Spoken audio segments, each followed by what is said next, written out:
Hi, hello and welcome back to F1 Challenge VB. My name is Mephisto and our epic journey through the history of Formula 1 continues today with the 6th round of the 1959 season, the German Grand Prix. It was held on the 2nd of August, it had 17 entries, 15 of them took part in the race but 8 ended up retiring. The race consisted of 60 laps completed in 2 hours, 9 minutes and 31 seconds. Tony Brooks started the race from pole, Moss was second, Dan Gurney third, Brabham fourth, and Gregory rounded off the top 5. Brooks drove a fantastic race to win the German Grand Prix. Gurney finished in second just 2.9 seconds later. Phil Hill came home in third, he was 1 minute 4.8 seconds behind. Maurice Trintignant finished fourth, he was 1 lap down, and the last person to score points was Joe Bonnier, he was 2 laps adrift. Tony Brooks also posted the fastest lap of the race, a 2 minute 4.5 second lap. Today we find ourselves just outside Berlin on the famous AVUS circuit for the German Grand Prix, where a lap starts off with a very long run down into turn 1, a tight 180-degree hairpin.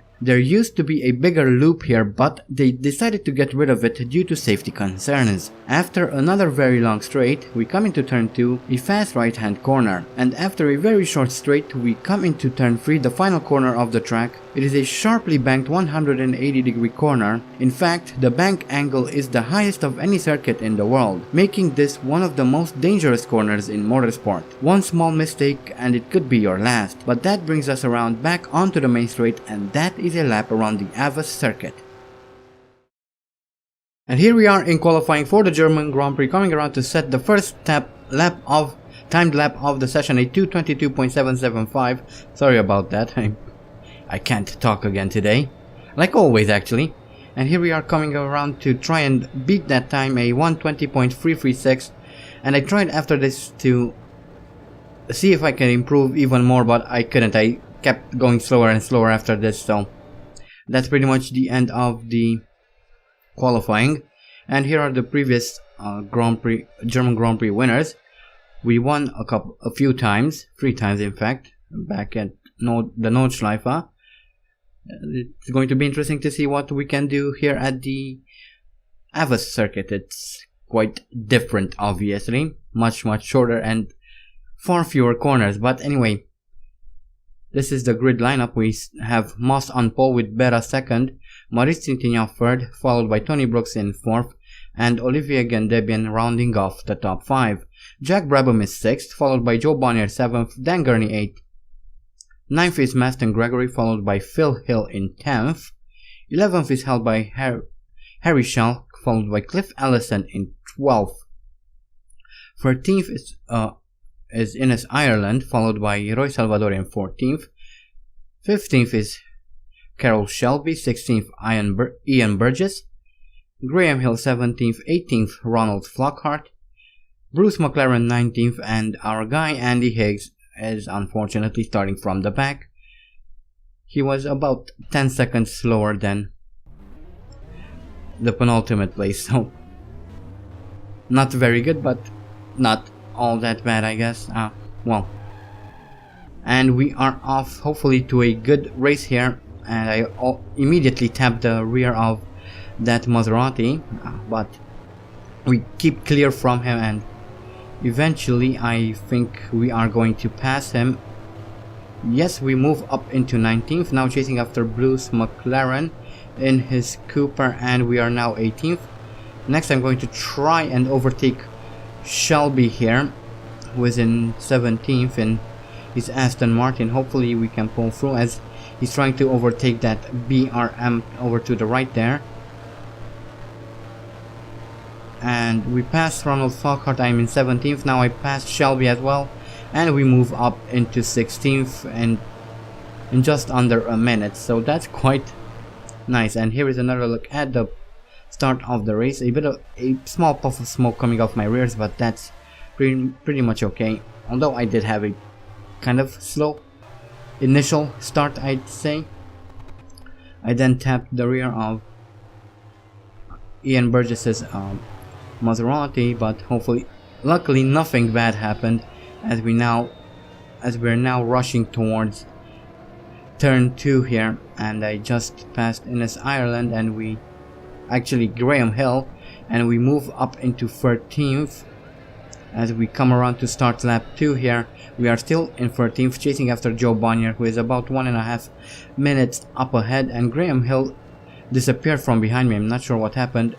Here is a replay. He loses control of his Lotus, flies over the banked edge there, and a lot of white. Later, I catch up to Joe Bonnier and move up into 12th as we come into turn 1 here, the tight left-hander. I broke a bit late there, and Joe Bonnier managed to sneak past me, but hopefully we can catch back up to him. 4th gear, 200 kilometers per hour. 5th gear, and we're reeling him in. Flick to the left and back into 12th we go now, after Innes Ireland, who is 3 seconds up the road. Hopefully we can catch him as well. Coming around the final corner on lap 2, and we pass Maston Gregory, who looks like had some problems on the banked corner there, and we start lap 3 here. We move up into 9th, and we have a replay of Olivier Gandebian in the Ferrari losing control of his car. Does a 50-50 grind there on the lip of the banked corner, then his car lands upside down, and well, that's the end of his race, as we still chase after Innes Ireland, who is 4 seconds up the road. Maston Gregory is behind us, about 3.5 seconds behind, and we have another replay now of Dan Gurney in his Ferrari. He also loses control of the car and then gets collected by someone else who flies off into space apparently. I'm not sure who it was. But we now have a replay of Joe Bonnier coming into the final corner in his BRM. He loses control of his car, ramps off the edge there, lands, loses his front right, and he is out of the race as well. As we now come around to start lap 4, we are in 7th somehow, still chasing after Innes Ireland, who's pulled away now. He's 4.5 seconds in front. And now we see a replay of Phil Hill coming around. It was he who crashed into his teammate, and well, we see him fly up and off into space, and then there's a lot of white. Oh, and a little bit of gray as well. I think he fell off the map. Most probably he fell off the map. As we now move on to lap 6, and we were just lapped by a Ferrari, and you saw how much speed the guy in the Ferrari had. So there's not much I can do about that. I obviously cannot compete against that. And here is a replay of Jack Brabham in his Cooper. He loses control of his car, slams into that, well, I'm not quite sure what it is, maybe a hedge fence, loses both of his front wheels, and he's out of the race. This is Trintignant losing control of his Cooper, ramping off the edge of the banked corner there, and he's out of the race. Lap 6, and we've just passed Sterling Moss for 5th place, so we are now in the points, which is quite nice. Hopefully we can keep it up as we now move on to lap 9. Still chasing after Innes Ireland. He's about the same distance from us, 4.5 seconds. Couldn't really catch up to him somehow, unfortunately actually. And here is a replay of Tony Brooks, who loses control of his Ferrari and kind of gets his car stuck on the hedge there, and he is out of the race. And this is Cliff Allison, the last of the Ferrari drivers to be in the race, who also loses control of his Ferrari, and like his teammate Brooks, gets stuck on the hedge there, and they are both out of the German Grand Prix. As we now move on to lap 11, still chasing after Ireland, who is now about 7.5 seconds up the road, so he pulled a gap around. Although as we come out of the hairpin, we regain about 3 seconds. I'm not quite sure how that works. But this is a replay of Harry Schell losing control of his BRM and then ramping off the edge of the banked corner there, and he is also out of the German Grand Prix. As we move further along lap 11, chasing after Innes Ireland. Eventually, we come around towards lap 20, and we see Innes Ireland right in front of us, just a few tenths of a second separating us, 7 tenths at the moment, 6 tenths, 5. Maybe we can win this as we come into the banked corner.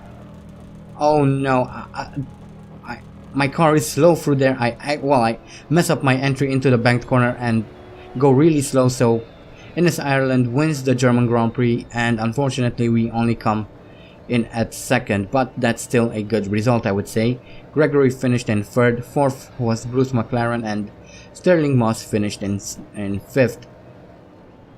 Tony Brooks incidentally managed to post the fastest lap of the race, which is good for him, I guess. At least he gets some points even though he didn't finish the race.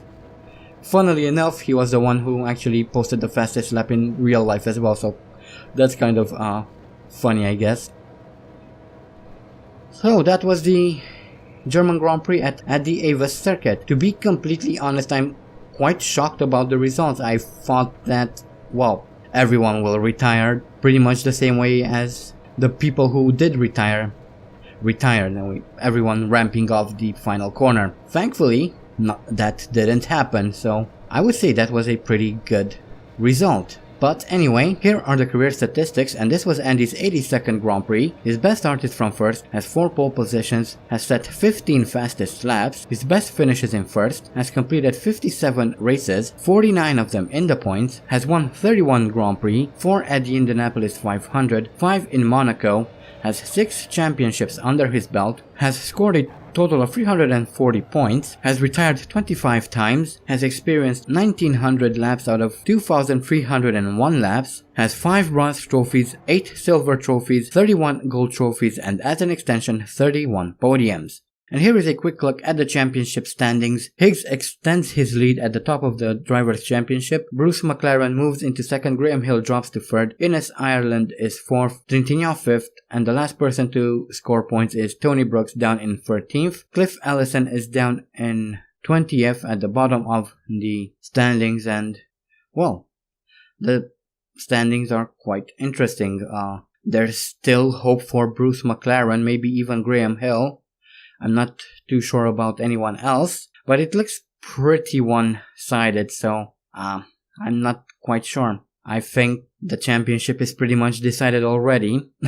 I hope that's not true. I hope that proves to be wrong, but I wouldn't be surprised if this is how the championship will end. Of course, there are still races left, still 3 races left in the championship, so anything could still happen. Anyway, let's move on to the constructors, and here Porsche are leading the championship with Lotus in second, Cooper Climax third, Maserati fourth, and Aston Martin in fifth. BRM and Ferrari are still to score any points, and to be honest, I don't really think Ferrari are going to score any points this season. BRM might have a chance, but as far as Ferrari are concerned, they've retired quite early on in every race so far, so I don't really see them do anything. But anyway, that is the end of the German Grand Prix. Quite an interesting result. It much better than what I expected. In fact, someone in the comments pointed out that in this race it's probably a good time to bring out a notepad and